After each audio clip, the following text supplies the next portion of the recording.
মোবাইলে আরবি আবারত সহ সময়ের জন্য আমি শুধু মূল কথাটা বলবো। তাফসিরে কবির ইমাম ফখরুদ্দীন রাজি রাহমাতুল্লাহ আলাইহি খণ্ড নম্বর 1 পৃষ্ঠা নম্বর 153 দারু ইহওয়াত তুরাসুল আরবি বৈরুত লেবানন মাকতাবা সহ বলে দিচ্ছি বিসমিল্লাহ তাফসিরে হযরতে ইমাম ফখরুদ্দীন রাজি যার ইন্তেকাল হয়েছে 606 হিজরিতে, এখন থেকে প্রায় 850 বছর আগের ইমাম। তার কিতাব থেকে ঘটনাটা বলছি। একবার আল্লাহর হাবিব তার আংটি মোবারক, বলেন না কি মোবারক, একবার আল্লাহর হাবিব তার আংটি মোবারক আবু বকর সিদ্দিকের হাতে দিলে, দেওয়ার পরে বললেন, আবু বকর তুমি স্বর্ণকারের দোকানে যাও, তাকে গিয়ে বলো আমার আংটিতে আল্লাহর নামটা যেন সুন্দর করে খোদাই করে দেয়। আবু বকর সিদ্দিক নবীর আংটি মোবারক রোমানের মাঝে নিয়ে পেঁচিয়ে সুন্দর করে পকেটে নিয়ে হাঁটতেছে আর ভাবতেছে।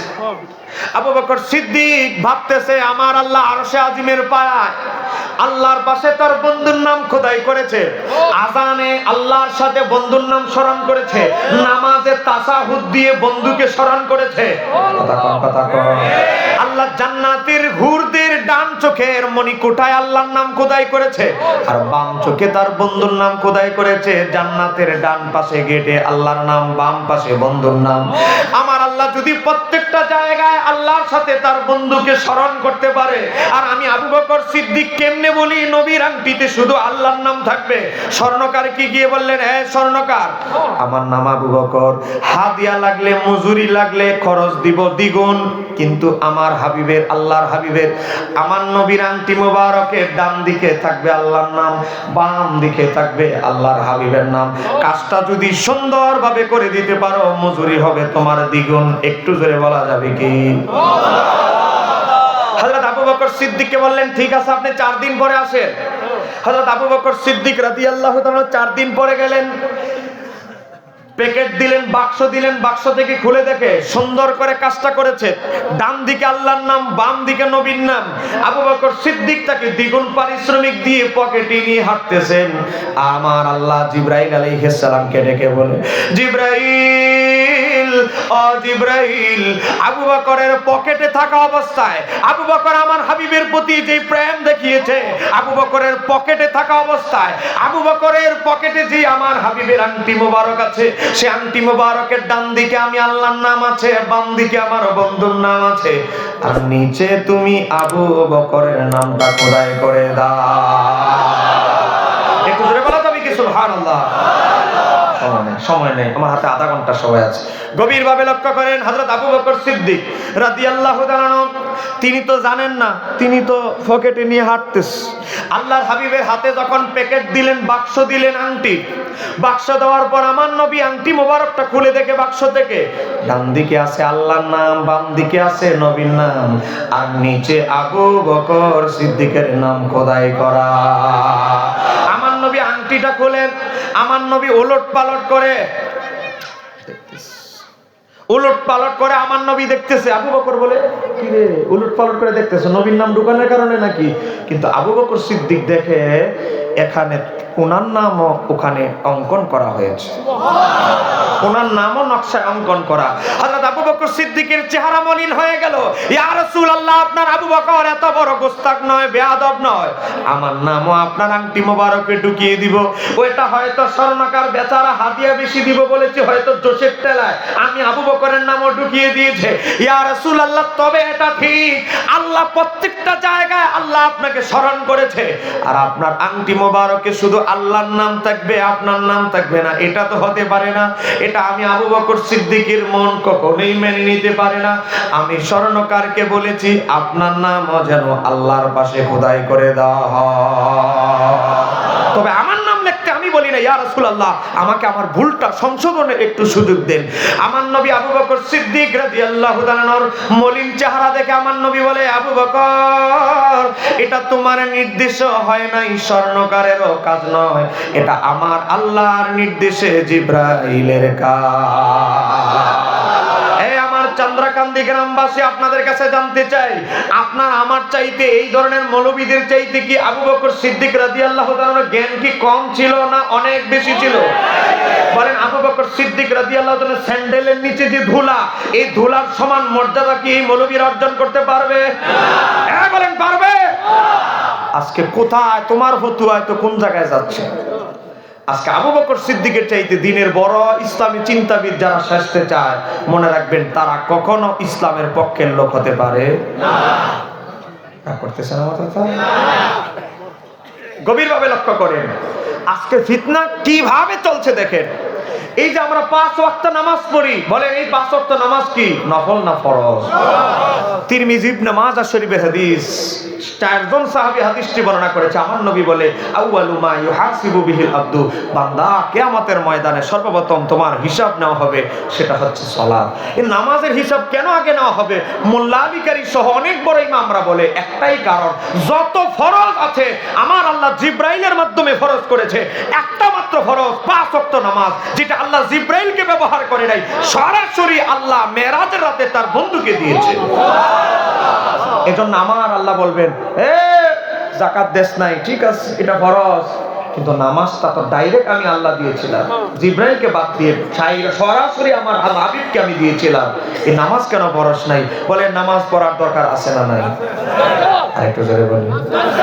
বলেন এই 5 ওয়াক্ত নামাজ কি নফল না ফরজ? আরেকটু জোরে বলে ফরজ। আজকে আমাদের এই ফরজ নামাজ নিয়েও আজকে তামাশা হচ্ছে কি হচ্ছে না?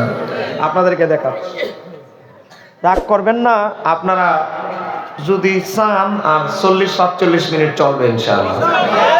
কি বলেন, চলবে তো ইনশাআল্লাহ? দেখেন আমার কালকে সিলেট মাহফিল, এখান থেকে ডাইরেক্ট আমি সিলেট চলে যাবো, আপনাদের মাহফিল শেষ আমি দাউদকান্দি উঠবো, এদিক থেকে সিলেট। এই দেখেন আমার হাতে একটা বই, বইয়ের নাম জাল হাদিসের কবলে রাসূলুল্লাহ সালাত। এদের একজন গুরু লেখছে মুজাফফর বিন মুহসিন, যেই বেচারা কিছুদিন আগে ফতোয়া দিয়েছে কোরআনের মধ্যেও নাকি ভুল আছে। আচ্ছা আপনারা বলেন, যারা ভুল ধরতে ইমাম আবু হানিফার ভুল ধরতে একজন মহান বুজুর্গ ব্যক্তি ইমাম আবু হানিফার সমালোচনা করতে করতে আল্লাহ তাদের জবান দিয়ে এমন কথা বের করে দিয়েছে, আজকে বলে কোরআনেও নাকি ভুল আছে। আচ্ছা যাক, এই বেচারা বই লিখেছে নামাজের উপরে, এই বইয়ের ভিতরে 28 নাম্বার পৃষ্ঠার ভিতরে আমাদের 5 ওয়াক্ত নামাজ আমরা যারা হানাফি নাবির নিচে হাত বাঁধি আমিন আসতে বলি, ওনাদের মতো বারবার হাত উঠাই না, আমাদের নামাজকে বলছে বর্তমান সমাজে যে সালাত প্রচলিত আছে তা জাল ও জয়ীফ হাদিস ভিত্তিক বানোয়াট সালাত। বানোয়াট বুঝেন? বাতিল। মানে আমরা সারা জীবন নাবির নিচে হাত বাঁধলাম, আমিন আসতে বললাম, ওনাদের মতো আঙ্গুল বারবার না চাইলাম না। আমাদের নামাজ আর নামাজ হই না, আমাদের নামাজ সব মেঘনা নদীতে ভেসে চলে গেছে। আর উনারা যারা এখন লেডিস মার্কা, বুঝেন না, এদের আবার জায়গা লাগে 3 গুণ। বলেন কয় গুণ? 4 জন দাঁড়ালে খতম কথা শেষ। কথা বলে না কেন? ঠিক কি না? এই অবস্থা এখন দেখেন আমাদের যুবক এলাকার অনেক ভাইরা আছে, তারা বলবে কি হুজুর দাওয়াত দিয়েছেন, শুধু সমালোচনা করে। ওরে ভাই, আমাদের 5 ওয়াক্ত ফরজ নামাজকে তোমার হুজুর বলে বানোয়াট, ধ্বংস, ভব নামাজ বলে নষ্ট। 5 ওয়াক্ত ফরজ নামাজ এমন হতো মুস্তাহাব মাসালা, মুস্তাহাব নিয়ে দ্বন্দ্ব, ফরজ ইবাদতকে বলতেছে তোমাদের হুজুর আমাদের নামাজ নাকি বানোয়াট। এখন আপনারা বলেন এই হুজুরদের সাথে কোলাকুলি করার আমাদের কোনো সুযোগ আছে? যারা আমাদের 5 ওয়াক্ত নামাজকে মেঘনা নদীর ভাষায় দিতে চায়, বলেন তাদের সাথে একত্রতা পোষণের কোনো সুযোগ আছে? যারা আমাদের মসজিদে আল্লাহর পাশে নবীর নাম লেখি কেন আমাদের শিরিক ফতুয়া দেয়, শিরিক ফতুয়ার আপনি কি মনে করেছেন ফরজ ইবাদত বলে বানোয়াট, আমাদের মসজিদে আল্লাহর পাশে নবীর নাম লেখছি বলে শিরিক, কথায় কথা শিরিক, নবীর পক্ষে টুপি পরি কয় বেদাত। আজকে এমন এক অবস্থা হয়েছে, এতদিন বলেছে উলিয়া উলিয়ার মাজারের সামনে দোয়া করা শিরিক বেদাত, আচ্ছা গেল। নবীর রওজার দিকে ফিরে জিয়ারত করা যাবে না, আচ্ছা গেল। তারপরে কবরের দিকে ফিরে জিয়ারত করা যাবে না, আচ্ছা গেল। কবরস্থানে জানাজার পরে দোয়া করা যাবে না, গেল। ফরজ নামাজের পরে মুনাজাত নাই, গেল। এবার কি বলতেছে দেখেন, এবার লিখতেছে এই আব্দুর রাজ্জাক বিন ইউসুফ সহ আহলে হাদিসরা লিখতেছে দাফনের পরে হাত তুলে মুনাজাত করা যাবে না, শরীয়তে তার কোনো ভিত্তি নাই। এ বলেন আমাদের মা বাবার লাশ দাফনের পরে দোয়া করতে কোনো অসুবিধা আছে? কিন্তু আমি যদি ভুয়া কথা বলি, আমাদের অতিথি আছে দেখেন লিখতেছে শরীয়তে তার কোনো ভিত্তি নাই, দাফনের পরে লাশ দাফন করে দোয়া করব, এটাও বলে বেদাত। আচ্ছা লাশ দাফন করে না হয় দোয়া না করলাম, আচ্ছা বাদ দিলাম।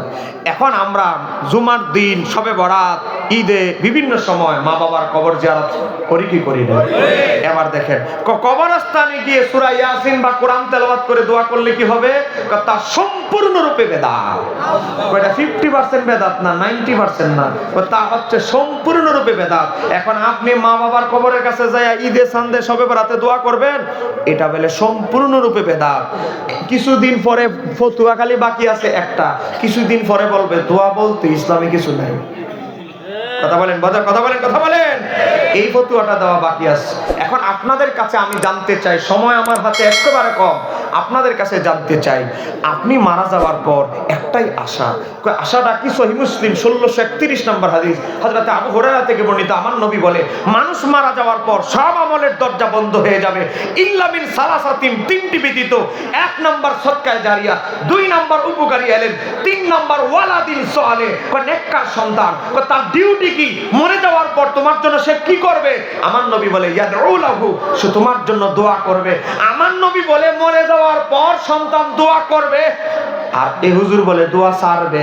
এখন আমরা কি নবীর পক্ষে না এই হুজুরের পক্ষে? হ্যাঁ বলেন কার পক্ষে? নবী বলে ইয়াদউ লাহু, সন্তানদের কাজ হলো মরে যাওয়ার পর মা বাবার জন্য কবর জিয়ারত করবে, দোয়া করবে। আর আজকে তারা বলে দোয়া ছাড়বে। মনে রাখবেন, এখানে একটা কুযুক্তি দিবে আমাদের জেন্টলম্যান কলেজ বিশ্ববিদ্যালয়ের কিছু ছেলেরা, নতুন মুসল্লি, তারা বলবে কেন ঘর থেকে কি দোয়া করলে কি দোয়া হবে না? কবরের কাছে কেন যেতে হবে? এরকম কুযুক্তি আছে না? নাই? তোমার চেয়ে তো ইসলাম আমার নবী 1000 গুণ বেশি বুঝতো। নবী কেন বললো তোমরা কবর জিয়ারত করো? ফাজুরুহা, কবর জিয়ারত করো। কেননা কবর জিয়ারত করলে আখিরাতের কথা স্মরণ হয়। এক সাহাবী আসছে নবীর কাছে, তিরমিজি শরীফের হাদিস। আপনারা কি বিরক্ত হচ্ছেন? বলেন বিরক্ত হলে মুনাজাত দিয়ে দিন, আমার পরে আর কোনো বক্তা নাই, টেনশনেরও কিছু নেই। আমার নবীর কাছে এক সাহাবী আসছে, তার মনটা হলো কঠিন। মুনাজাতে কোনো অবস্থায় তার চোখ দিয়ে পানি আসে না, পাথরের মতো শক্ত। সমাজে এমন কিছু মানুষ আছে না? নাই? বাপ মরে গেল, এক ফোঁটা চোখে পানি আসে না। আছে না নাই? বলেন আছে না নাই? এমন একজন সাহাবী তার দুঃখের কথা নবীর কাছে বলতে আসছে। ইয়া রাসূলুল্লাহ, ইমাম বাইহাকি শুআবুল ঈমানে হাদিসটি নকল করেছে, আমার চোখ দিয়ে পানি আসে না, পাথরের মতো শক্ত আমার মনটা। ইয়া রাসূলুল্লাহ, আমার মনটা যেন নরম হয়, চোখ দিয়ে যিনি পানি আসে, এমন কোন মেডিসিন আছে, এমন কোন কিছু আছে যার দ্বারা আমার মনটা শীতল হবে? একটু জোরে বলেন না সুবহানাল্লাহ। আমার নবী বলেন আছে। তুমি 2টা কাজ করতে হবে। তুমি বেশি বেশি ঘন ঘন চোখটা বন্ধ করে কবরবাসীর কথা স্মরণ করবে, ভাববে। আর 2 নাম্বার, তোমার আশেপাশে যারা অসহায় এতিম বাচ্চা আছে তাদের দুঃখের কথাগুলো শুনবে। তারা অনাহার যে আছে, তারা যে অনাহারে দিন কাটাচ্ছে, কষ্টে আছে বাবা ছাড়া, তারা যে কত অসহায় অবস্থায় আছে, তাদের কষ্টের কথাগুলো যখন শুনবে, আমার আল্লাহর দয়া তোমার মনটা পাথরের মন থেকে ফোমের মতো নরম করে দেবে। তাহলে আমার নবী সাহাবীদেরকে উৎসাহ দেয় কবরের কাছে যাওয়ার জন্য, জিয়ারত করতে। আর এদের কাজ হলো কবরে যেন আমরা জিয়ারত না করি, আমরা যেন কবরবাসী থেকে, আমাদের মা বাবার কবর থেকে দূরে থাকি। এই ষড়যন্ত্র কি আমরা কখনো মেনে নিব? যারা বলেন মেনে নিব। আমি আপনাদেরকে একটা উদাহরণ দেখাচ্ছি। কত বাজে? একটা উদাহরণ দেখাচ্ছি। সারা রাত চলবো? দেখছেন না অবস্থা? চিন্তা করেন, মুসল্লিদের খুব অ্যাডভান্স হুজুর আপনাদের এলাকা। একটু জোরে বলেন মারহাবা। সব জায়গায় বলে হুজুর তাড়াতাড়ি মুনাজাত দেন, আর চান্দ্রাকান্দি আসার পরে কয় হুজুর সারা রাত চলবে। আমি মুসাফির হালাতে আছি, যদিও আমার পার্শ্ববর্তী থানা আমার বাড়ি, কিন্তু আমি মুসাফির হালাতে আছি। আমি আর কিছু না পারি, আপনাদের জন্য দোয়া করে যাব ইনশাআল্লাহ। দোয়া নিয়ে যাবেন তো ইনশাআল্লাহ? আপনাদেরকে দেখাচ্ছি। ইমাম আব্দুল্লাহ ইবনে মুবারক, ইমাম বুখারীর জন্মই হয় নাই, ইমাম আবু দাউদ, তিরমিজি, নাসাই, ইমাম আব্দুল্লাহ ইবনে মুবারক 179 হিজরিতে যার ইন্তেকাল শুধু, সে আব্দুল্লাহ ইবনে মুবারক একটা কিতাব লিখেছেন, নাম হচ্ছে কিতাবুজ জুহুদ।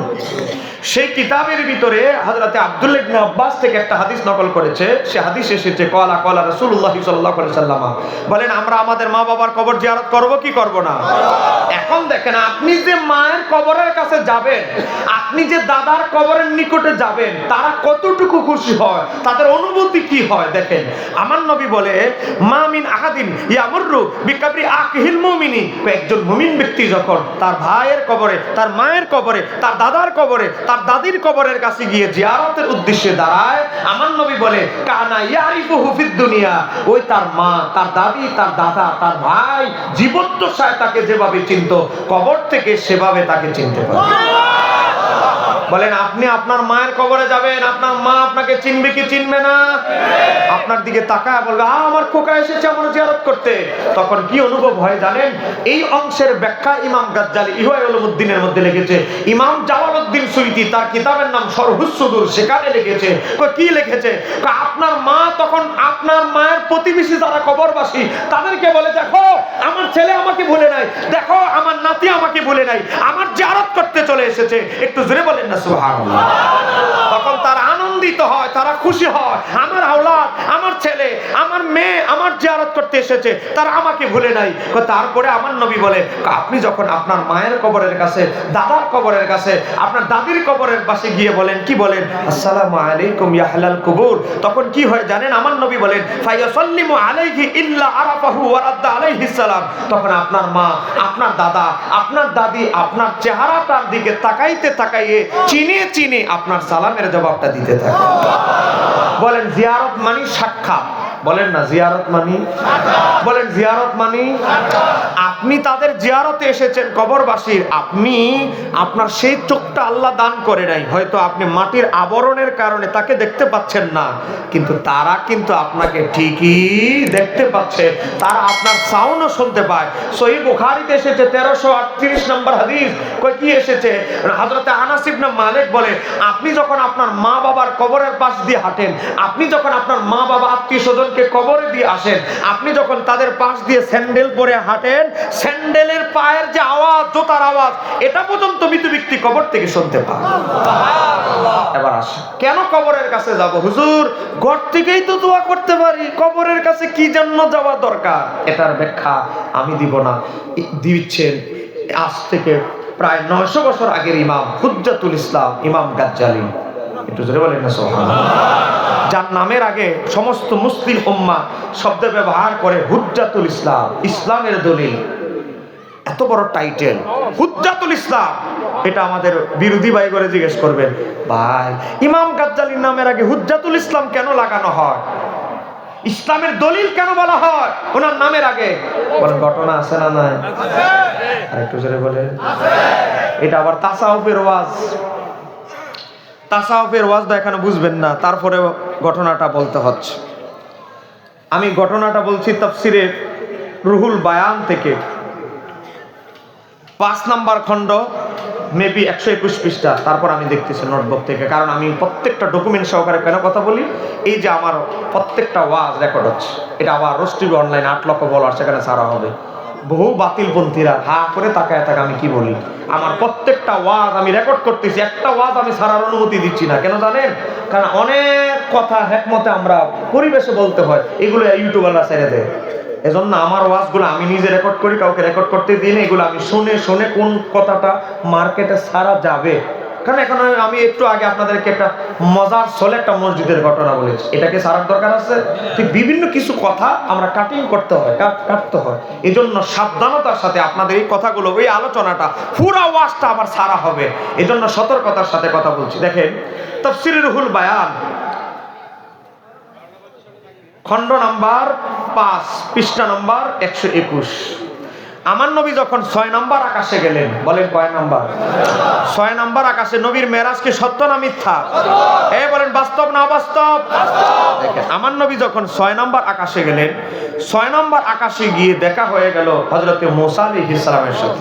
মূসা আলাইহিস সালাম দরজার পাশে দাঁড়িয়ে নবীর জন্য সালাম দেওয়ার জন্য, মারহাবা বলার জন্য ইন্তজার করতেছে।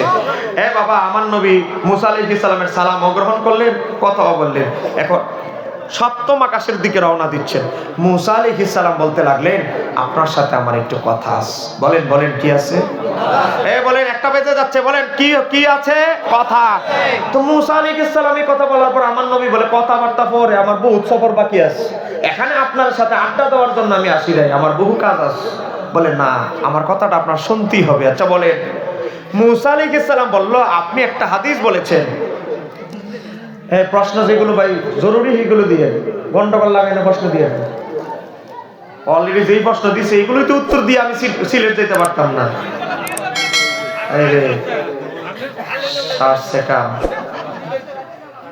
এমনি ভাই 12টা 13টা, তাহলে ওয়াজই বন্ধ করে দিতে হবে এখন। আমার হাতে আর একটা বাজার জন্য আর 16 মিনিট বাকি আছে, আগে 16 মিনিট চলে যাই। কি বলেন কি বলেন? এরপরে যে প্রশ্নগুলো উত্তর দিতে পারি এগুলো দিব, না হলে বাদ যাবে।